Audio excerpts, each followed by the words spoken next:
Midnight's launch raids and campaign is now finished, and for some players, Azeroth will never be the same. The online discourse for this one has been fierce.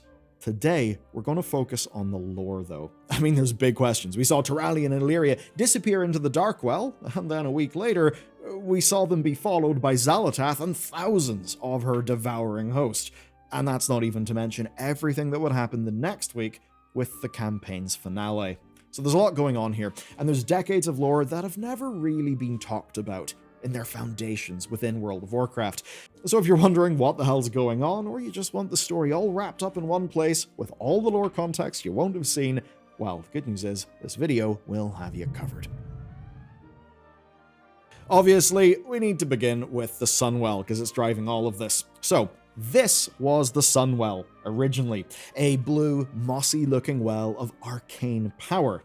Here it is, corrupted by the Fel, and here it is, as blessed by Velen, and of course ready for Void Invasion, which is what happened in Midnight, and led to us getting the Darkwell.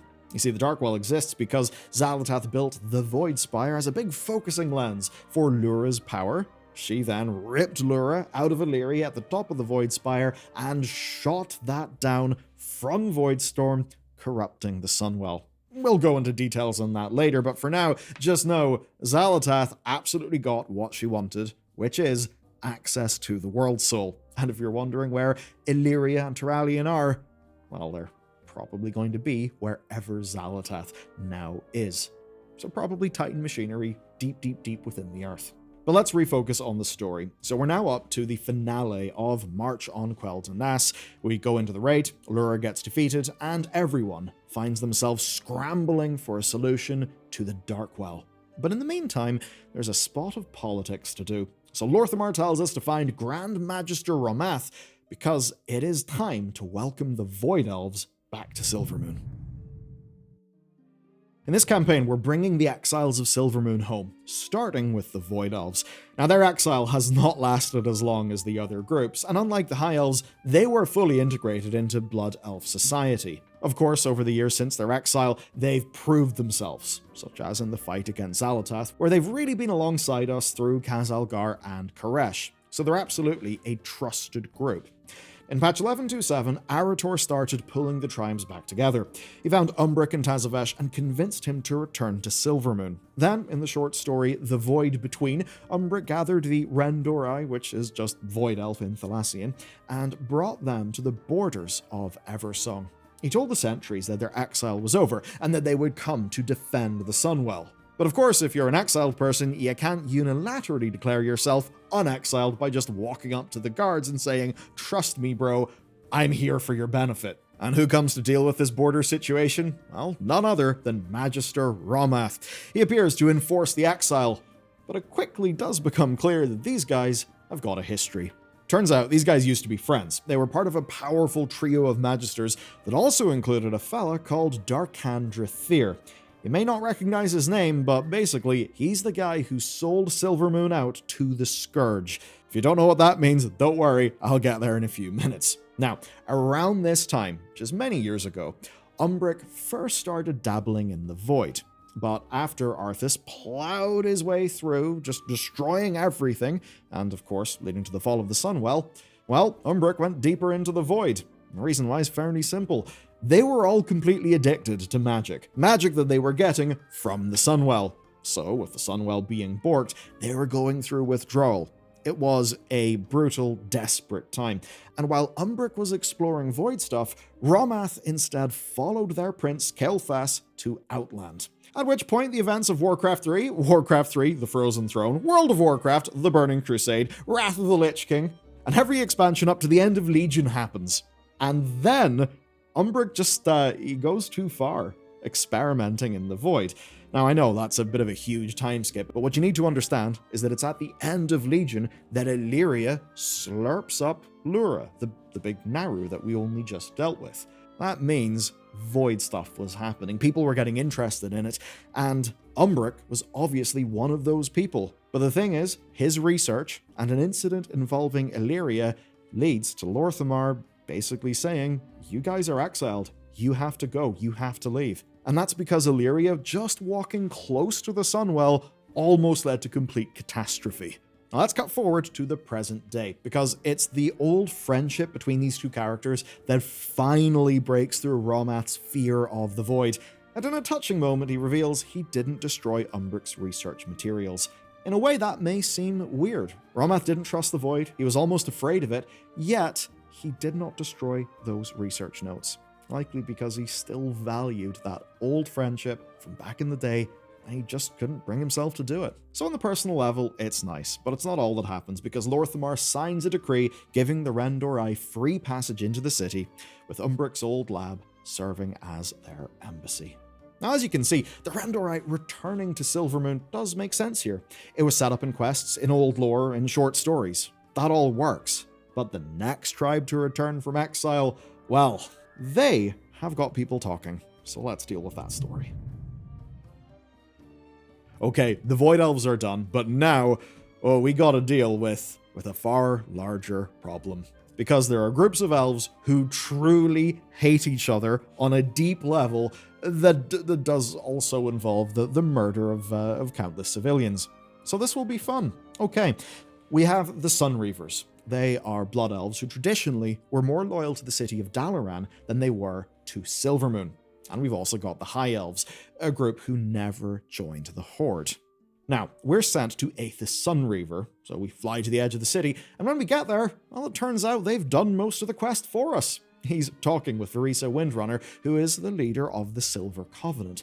And we see they've hammered some stuff out and have agreed to put aside their differences to protect Silvermoon. They call their agreement the Silver Sun Compact, which has had a lot of people asking what the hell a compact is. It's not like the two factions have merged, but then we do get a tabard to represent the compact, which does kind of feel like they're merged. And this has got a lot of people asking, are the High Elves done? Have they just returned to Silvermoon and it's just one big city full of happy elves? Truthfully, it's actually none of those things. High Elves still exist. They get an embassy. Now, an embassy means that they're still citizens of a foreign nation. There can still be hostilities. That being said, it does feel weird, and to understand why it feels weird and how it was executed, and why so many die-hard lore nuts, people who go back to the Verisa novels released before Warcraft 3, so we're talking 25 plus years ago, if we want to understand why they're losing their minds, we need to go back to why the High Elves left Silvermoon in the first place. So, it's time for some generational trauma abridged.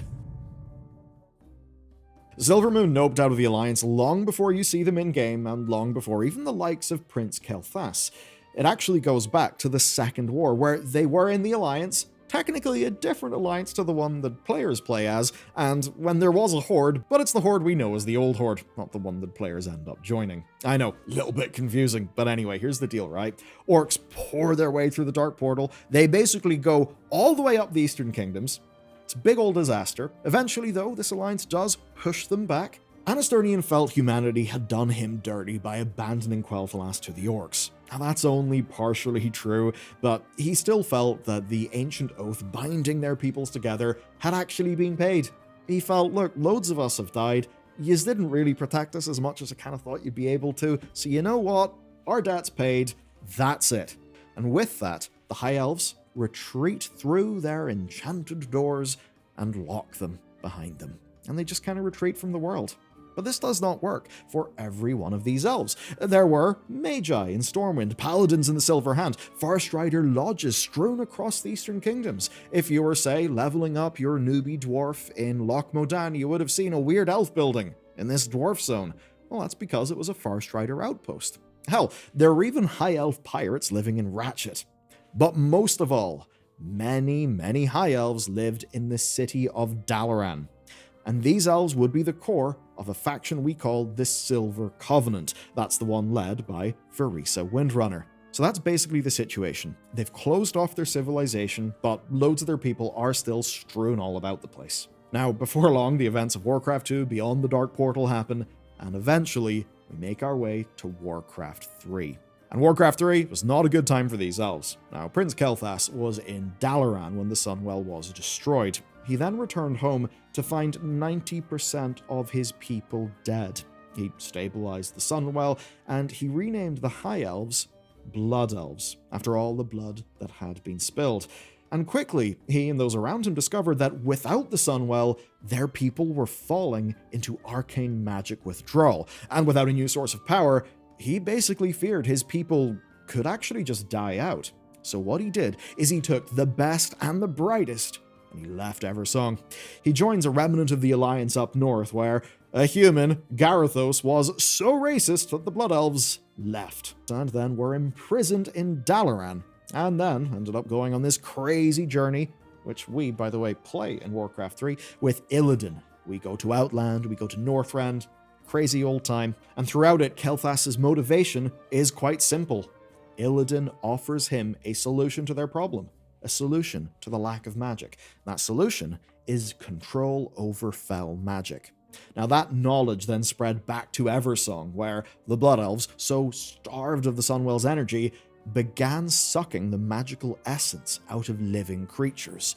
You see that in the Burning Crusade cinematic. Now, the High Elves who had stayed in exile or had been disconnected from the Sunwell long enough to not really feel its thirst, they looked on, watching their homeland descend into this fell-infused ruin, and they were disgusted. Soon after, the Blood Elves would go on to join the Horde, and the High Elves, who were veterans of the Second War, many of whom had their families slaughtered by orcs, well, they were pushed deeper into the Alliance. They were now a people sundered. But there is one more player to set up in this story, and that is Aethys Sunreaver. And this is a story that, to put it bluntly, has a lot of war crimes in it. Aethys Sunreaver, then. He's some fella, and we've got a lot to thank him for. He helped raise Dalaran into the sky, he was on the Council of Six, he worked closely with Ronan, the then leader of the Kirin Tor, to fight Malagos during the Nexus War, the one we fight in Wrath of the Lich King. And if the name Ronan sounds familiar, it should, because he was Varys' husband. And this is where the trouble starts. Just before Wrath of the Lich King, Aethys convinced Dalaran to allow Blood Elves back into the Kirin Tor, and those that followed him took his surname, Sunreaver. They became known as the Sunreavers. Now, Dalaran at this point became a neutral faction, but Romath feared that the Sunreavers were actually just more loyal to the Kirin Tor than they were to Silvermoon, a kind of self-imposed exile. Now, whilst that was happening, Varys was gathering the Elves of Dalaran to form the Silver Covenant. She, of course, opposed the Sunreavers' admittance to the city, the big reason being, well, the Alliance and the Horde were enemies. So there's a lot of tension, but then Malagos launches war against all magic users. Obviously, this impacts all of them, and that's why in Wrath of the Lich King, we see a Silver Covenant area and a Sunreaver area of Dalaran for the Alliance and the Horde to go to. And before long, a raid group worth of us go into the Eye of Eternity and defeat Malagos, meaning the Nexus War is won. Not long after that, the Lich King gets defeated, and not long after that, Thrall abdicates, and Garrosh ends up being War Chief of the Horde. Do you know what Garrosh wanted? He wanted a faction war. And to get it, he baited the Alliance into sending their armies to Theramore. The Alliance thought, oh my god, the Horde are going to march in Theramore, we're going to get completely wiped, we need to get our forces there. Just that Garrosh actually planned to drop a mana bomb on the city, which is Warcraft's version of a nuke. So it's fair to say tensions are rising. Now at this point, Dalaran sent a deterrence force to Theramore, but Aethys sent Thelen Songweaver to lead that force. And it turns out, that guy was a Garrosh loyalist. And not only that, he's also the guy that built the mana bomb. And in appointing him to lead this force, Aethys had basically just placed him in the perfect location to guide in the mana bomb. But luckily for us, just as the bomb fell, Ronan teleported to Theramore and personally took the brunt of the explosion, leading, of course, to his death. And though the city was now a crater, he did succeed in saving many people. Now at this, Jaina was furious. She founded Theramore. Varys had just lost her husband, and Aethys had lost his friend and ally. Of course, Aethys wasn't fully aware of all of the mana bomb plan. Now, this tension then boils over in Mists of Pandaria. There's a whole plotline that I'm not going to fully do here, but all you basically need to know is that Garrosh abused the Kirin Tor's neutrality to bust through their portal network and into Darnassus. And this was the final straw. Not only have the Sunreavers allowed the Mana Bomb and Ronan's death, plus countless others, they now let Garrosh use Dalaran's portal system freely. Obviously, very much bad for the Alliance, and it's a whole thing that almost ends in Anduin dying. And so, with the Sunreavers being the people who enabled all this, it was finally time to just get rid of them. Now, at least, that is what the Silver Covenant thought of the Sunreavers. Aethys thought differently. He tried to explain that all factions had their traitors, and that these acts were done by traitors who were loyal to Garrosh, not him, not Dalaran. But it doesn't work. Jaina, Varisa, and the High Elves were having none of it, and so they violently purged the city of all Blood Elves. And I do mean all, not just everyone who puts up resistance, but even civilians. There are shop NPCs that were there in Wrath of the Lich King who canonically die in this purge. It's really quite brutal. Now, Aethys does survive, but he obviously hates the Silver Covenant now. And that is why he's, well, so hot and fiery about all of this in Midnight. But knowing that lore makes some of this dialogue feel a little bit weird. When he pins the purge of Dalaran on Varisa's grief about her husband, he never mentions that he was personally close to Ronan as well. He doesn't mention that he felt remorse for Ronan's death. Now, the hatred certainly does still exist, but it's not really addressed beyond a few casual lines about Aethys still feeling rage. But for whatever reason, he can see past his hatred, and he accepts the Silver Covenant into quel'thalas. They open a joint embassy and a very specific form of alliance, a compact. In this case, the Silver Sun Compact, named after both of their own names. So with that, the Silver Sun Compact exists. And with the new, shall we say, slimmed down and decentralized Kirin Tor still reforming, after Dalaran got blown up, well, I think we can be sure we will see more of these characters and more of this story. Okay, all the elves are now back, and that means it is time to degunk the Darkwell. Okay, so after all that crazy lore and generations of grief being quickly resolved in a handful of quests, it's now time to go and cleanse the Darkwell. But we don't want it to be the Sunwell again. I think by now everyone's realized that these fonts of insane magic are perhaps a bit more trouble than they're worth. So it has to be something else. And by chance, Silvermoon's best magisters have figured out a solution. And that solution is, get a bunch of magic things and throw them in the well. But this time, instead of just artifacts of the light that we pull from crypts in the chapel, no, we want to make it a little bit more balanced. Not just light stuff.